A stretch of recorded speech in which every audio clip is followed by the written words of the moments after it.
Շնորհակալություն։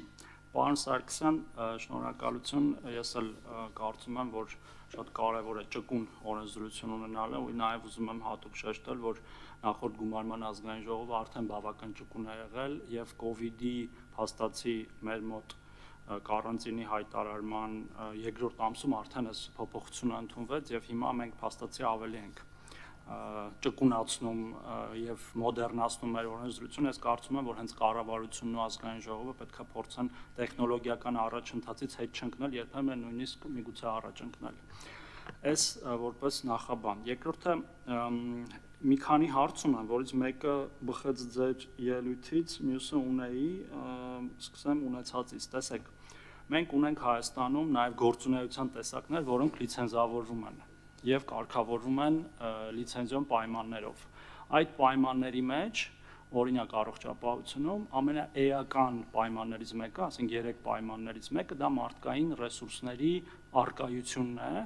եւ մենք ավանդաբար առկայություն ասելով գիտենք առկայությունը կամ տեղում լինելը այն հասցեում, որի վրա տրված է բժշկական օգնության եւ սպասարկման լիցենզիան։ Մյուս երկու պայմանները դա շենքային պայմաններն են եւ սարքավորումներն են հիմնականում։ Ու մարդկային ռեսուրսներին էլ համապատասխանաբար արդեն կան պայմաններ կրթության, վերապատրաստման եւ այլն։ Հիմա եթե ուղիղ կարդում ենք օրենքի այս փոփոխությունը, երկրորդ կետը հեռավար աշխատանքը կատարվում աշխատողի եւ գործատուի փոխադարձ համաձայնությամբ, եթե աշխատանքի բնույթը թույլ է տալիս այն կատարել նաեւ հեռավար եղանակով։ Հիմա օրինակ առողջապահությունում, ենթադրում եմ նաեւ այլ ոլորտներում էլ կլինի նման հնարավորություն, կան մասնագիտություններ, որոնց առկայությունը այդ պահին բժշկական հաստատությունում իր ծառայությունը մատուցելու համար ըստ էության տեխնիկայի այս դարում էական չէ։ Օրինակ երկու օրինակ բերեմ։ Մեկը օրինակ ճառագայթաբանները, ռադիոլոգները, որոնք նկարներն են նայում, ստացված հետազոտությունները եւ այդ նկարները կարող են նայել իրենց տանը, աշխարհում նաեւ ընդունված այդ նկարները նայել օրինակ այլ կիսագնդում, ենթադրենք Ամերիկայում կատարված հետազոտությունները նայում են Հնդկաստանում, Ավստրալիայում եւ այլն։ Ուրիշ էլ կան, օրինակ ախտաբանական հետազոտություն, երբ որ մանրադիտակով պրեպարատներ են նայում եւ էլեկտրոնային տարբերակով դա էլի ուղարկվում է տարբեր երկրներ, նաեւ մենք գիտենք, որ օրինակ երկրորդ կարծիքի համար է դա շատ հաճախ օգտագործվում, ստեղից են ուղարկում այլ երկրներ, միգուցե ինչ-որ մի օր էլ մեզ կուղարկեն երկրորդ կարծիքի, որ շատ զարգանանք։ Հիմա այս օրենքը արդյոք ուղիղ նշանակում է, որ բժշկական օգնության սպասարկման լիցենզիա ունեցող կամ նմանատիպ այլ լիցենզիա ունեցող կազմակերպությունները, որոնց պարտադիր պայման է կադրերի առկայությունը եւ նախորդ օրենսդրությամբ առկայությունը մենք հասկացել ենք առկայությունը տեղում, այսինքն այդ բժիշկը պետք է լինի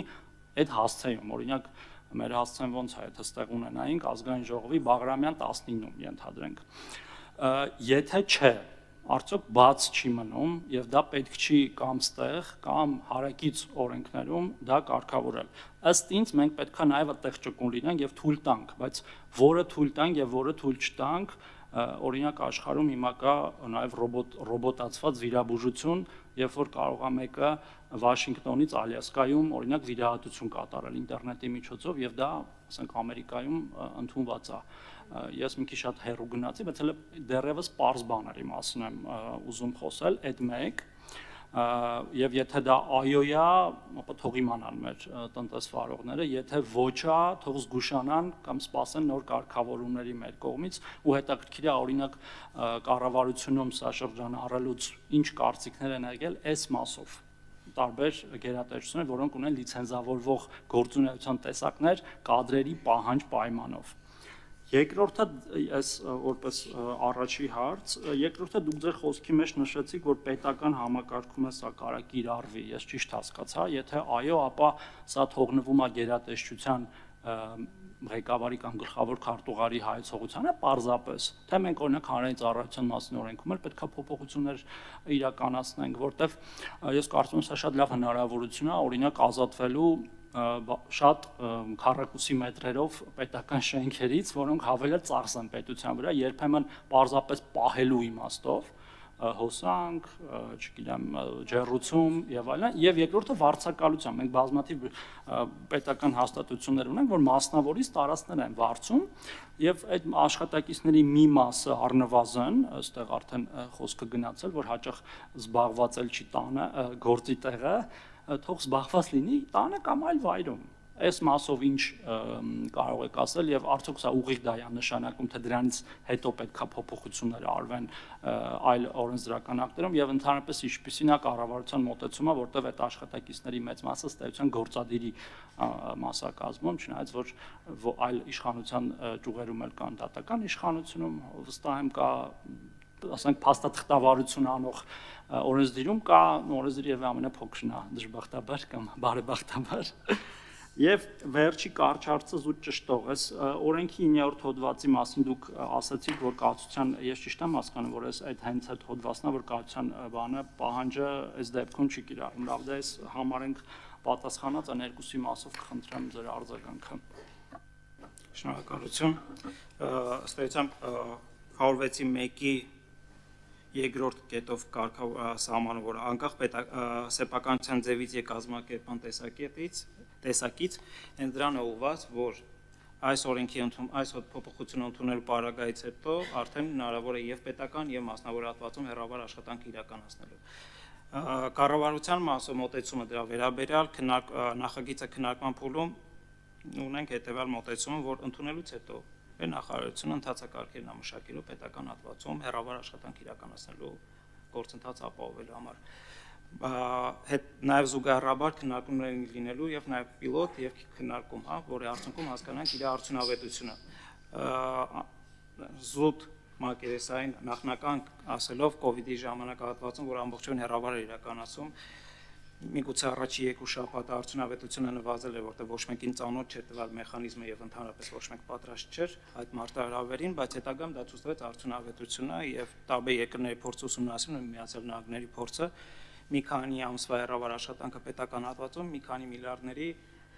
խնայողության էր բերել։ Ձեր ասած պարզ հասարակ շենքային պայմանների մասով հոսանք, ջուր եւ այլ կոմունալ ծախսերի վերաբերյալ։ Դա եթե պատասխանեցի Okay, գնանք հիմա առաջինը։ Ինչ վերաբերում լիցենզավորման ոլորտի հատուկ կարգավորումն է, որտեղ առկա են, այստեղ մենք դրա համար ձևակերպել ենք, եթե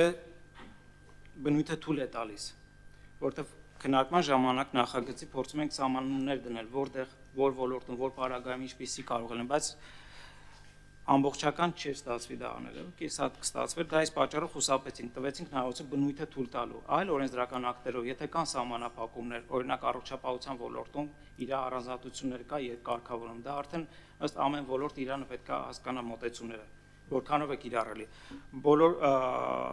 նախագիծը քննարկելուց առաջարկներ առանձին հենց կարգավորելու իրենց ոլորտը դա քաղաքացիական գրասենյակի տենք առանձին քննարկել, ինչի մասին արդեն ձեզ ներկայացրեցի եւ կարգավորումը հենց դրաներ միտված, առողջապահության կամ ոլորտում չեն քննարկել։ Եվ իմ կարծիքով դա արդեն ոլորտային ամեն գերատեսչություն կամ քաղաքականություն իրականացնող իր կարգավորումները արդեն հանդես կգա։ Եթե անհրաժեշտություն իհարկե կա, որտեղ աշխատանքային գիք առանձնահատկություն ունի, նշում է 7-րդ հոդվածն է, որ ասում է եթե չկա այլ կարգավորումներ, ապա կիրառում է այս օրենքի հոդվածների պահանջները։ Շնորհակալություն։ Շնորհակալություն պետականի մասով ես ուրախ եմ, որ ամեն դեպքում այդ ուղղությամբ շարժվում եք ու նաև կարծում եմ այո կարևոր է կարգավորելը, որտեղ միայն գերատեսչության ղեկավարին կամ գլխավոր քարտուղարին թողնելը միգուցե շատ հասուն հանրային ծառայության համակարգ ունեցող երկրներում տենց ավտոմատ կլուծեր, բայց ձևավորվող համակարգերում կարծում եմ, որ այնուամենայնիվ կարգավորումներ պետք են, որ այնպես չստացվի, որ օրինակ նախարարն էլ է հեռավար աշխատում, ասենք հեռվաշենից ու երբեք գործի չի գալիս։ Երկրորդ մասով, պարոն Սարգսյան, նայեք, մեր օրենսդրությունը աշխատում է հետևել տրամաբանությամբ, այնինչ արգելված չի օրենքով, թույլատրված է ըստ էության։ Եվ եթե ես ուղիղ կարդում եմ այդ հոդվածը, ես հասկանում եմ, որ աշխատանքի բնույթ թույլ տալը որոշվում է աշխատողի եւ գործատուի հայեցողությամբ միայն, որտեղ այլ բան, եթե այլ օրենքներում գրած է, հա համաձայն եմ, ես հիմա անգիր իհարկե լիցենզավորման ոչ լիցենզավորման մասին օրենքը ոչ էլ առանձին կառավարության որոշումները չեմ հիշում, բայց զուտ ավանդաբար այդ աշխատողների արկայությունը ոնց է որոշվել, լիցենզավորելուց ներկայացվել է աշխատանքային պայմանագիր եւ կրթության փաստաթղթերը, որ ինքը ունի դիպլոմ, ըստ մասնագիտության, վերապատրաստում եւ այլն, ու ստացել են լիցենզիա եւ հիմա նոր փոխված օրենքով 5 տարի մեկ լիցենզիաները վերանայվելու են առաջ անժամկետային ու մեկ էլ ստուգումների ժամանակ, երբ որ գալիս էր օրինակ աշխատանքի եւ առողջապահական տեսչությունը ասում էր լիցենզիոն պահանջների ստուգում, այդ պահին ստուգում էին այդ բժիշկը պայմանագիր ունի աշխատանքային թե չէ, իրան դեմքով չէին տեսնում, որ ինքը այդտեղ նստած է թե չէ։ Եվ իմ հասկանալով, որպես ոլորտից մի քիչ հասկացող մարդ, մի քիչ էլ տենց պետական կառավարումից հանգիստ կարա սա այս օրենքին հղում կատարվելով այն դեպքերում, որոնք որ իրենք կհամարեն, որ բնույթը թույլ է տալիս, դա անել տանից կամ հեռավար էական չի։ Ավելին ասեմ, այս ամենը պրակտիկայում արդեն կիրառվել է, բայց կոպիտ ասած, տենց տակից, այսինքն այդ մարդիկ ունեցել են աշխատանքային պայմանագիր, բայց օրինակ Երևանում նկարներ են նայել Գյումրիում արած հետազոտությունների համար։ Եվ տենց լռելիային դա եղել է տենց քիչ թե շատ ընդունելի, առանց ինչ որ օրենքի կետերի հղումը։ Եթե սա մենք համարում ենք, որ լավ է, ուրեմն ընդունելի է արդեն օրենքի հիման վրա, բայց այդտեղ կարող են լինել այնուամենայնիվ բաներ, որ ամբողջությամբ հայեցողության վրա ինձ թվում է չպետք է թողենք։ Կամ էլ պետք է տեն շատ ազատականացնենք այդ լիցենզավորման բանը, որտեղ ասում եմ, կարելի է ծայրահեղությունների էլ գնալ։ Հիմա իմ համար իհարկե ես չգիտեմ այս տեսանկյունից գերատեսչությունները նայել են թե չէ հարցին, դուք կարծես թե ինչ-որ հատուկ կարծիքներ չեն եղել, ինձ թվում է պետք է լինեին, առնվազն օրինակ արդյոք այս հարցը ստեղ անդրադառնում է, թե պետք է մի հատ առանձին տողով գրել, որ լիցենզավորման տեսակների դեպքում, ասենք բնույթի որոշման կարգը որոշում է ՀՀ կառավարությունը, դիցուք, որպեսզի նորից չգանք երկու շաբաթը մեկ կամ երկու ամիսը մեկ այս օրենքը փոխենք, ես կխնդրեմ առաջինից երկրորդ ընթերցման այդ ժամանակահատվածում այնուամենայնիվ թեկուզ բանավոր կամ գրավոր կարգով մի հատ այս հարցին անդրադառնալ եւ եթե մենք ամեն ինչ ճիշտ ենք հասկանում, որ սենց էլ պետքա լինի, սա լինելու է ըստ էության մեսիջ գործատուներին, ոչ միայն որ այսքան նաեւ լիցենզավորվող ոլորտներում աշխատող, որ իրանք ստանում են նման օրինական հնարավորություն իրենց համաձայնությամբ աշխատանքի բնույթը թույլ տալու դեպքում դա անել հեռավար եղանակով։ Այսքանը շնորհակալություն։ Շնորհակալություն, պարոն Թորոսյան։ Իհարկե, որպես առաջարկ հիմա կարող ենք հետագայում քննարկել առաջին երկրորդ ընթերցումը ավելի հստակեցնել, եթե անհրաժեշտությունը կա, եւս մի անգամ կքննարկենք։ Նշեմ, որ զուգահեռաբար նաև էլեկտրոնային պայմանագրերի գաղափարն արդեն կիրառում նախագիծ մշակման վերջնականացման փուլում է, հա, աշխատանքային վերջնականացման փուլում է, ին կարծիքով ձեր այդ բարձրացած հարցերը շատ հարց է կփակի,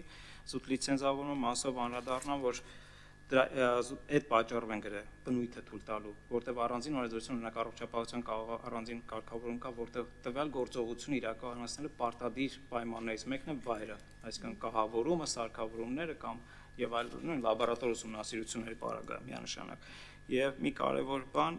սա երևի չէ, դա առաջի քայլն է, գոյություն ունեցող գիգ էկոնոմիկայի հասկացություն կա, գիգ էկոնոմիկա դա պլատֆորմն է, էկոնոմիկա հասկացություն կա, այսինքն դրա առաջի քայլերից է դրա կարգավորելու, քայլ ձեռնարկելու, ամբողջ աշխարհում այդ process-ը գնում է եւ մենք էլ ենք դրան զուգահեռաբար փորձում շարժվել, առաջընթացում ունենալ։ Շնորհակալություն։